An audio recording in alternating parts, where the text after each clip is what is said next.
हम देखते हैं तो ये संसार नरक के जैसा क्यों दिखाई देता है।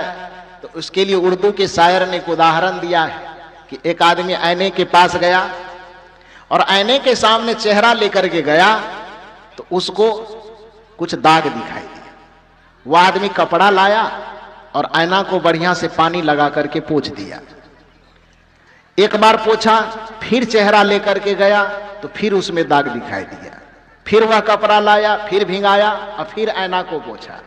फिर जैसे चेहरा को सामने में लाता है फिर दाग दिखा, फिर आईना को पोंछ रहा। इस तरह से करते करते 1000 बार आईना को वो पोंछा, लेकिन फिर भी दाग नहीं मिटा। तो बगल से शायर गुजर रहा था। शायर ने देखा कि ये क्या काम कर रहा है, आईना को बार बार पोंछ रहा है। तो उससे पूछा पोंछने वाले से कि तुम क्या पोंछ रहे हो। तो पोंछने वाले ने कहा कि देखिए शायर साहब, इस आईना के सामने मैं जब भी आता हूं तो एक काला धब्बा दिखाई देता है और कपड़ा से उसको पोंछने की मैं बार बार कोशिश करता हूं, फिर भी वो धब्बा ज्यों के त्यों दिखाई देता है।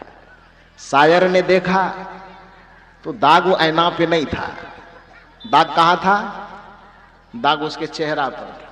तो शायर मुस्कुराने लगा और मुस्कुराते हुए शायर ने एक शायरी कही, बढ़िया से सुनिए। शायर का नाम है मिर्जा गालिब। नाम सुने हैं? मिर्जा गालिब का नाम सुने हैं? नहीं सुने तो सुनिए, पढ़े लिखे लोग सुने होंगे, जानते होंगे। मिर्जा गालिब एक बहुत बड़े शायर हुए। मिर्जा गालिब ने ही कहा कि सारी उम्र गलतियां हम यूं ही करते रहे। हम मने जितने लोग हैं सबकी यही एक गलती है, बहुत बड़ी गलती, बहुत बड़ा मिस्टेक, बहुत बड़ी भूल। वह भूल क्या है? शायर कहते हैं सारी उम्र गलतियां हम यूं ही करते रहे, दाग चेहरे पे था लेकिन हम आईना को पोंछते रहे। दाग चेहरे पे था, हम आईना को पोंछते रहे।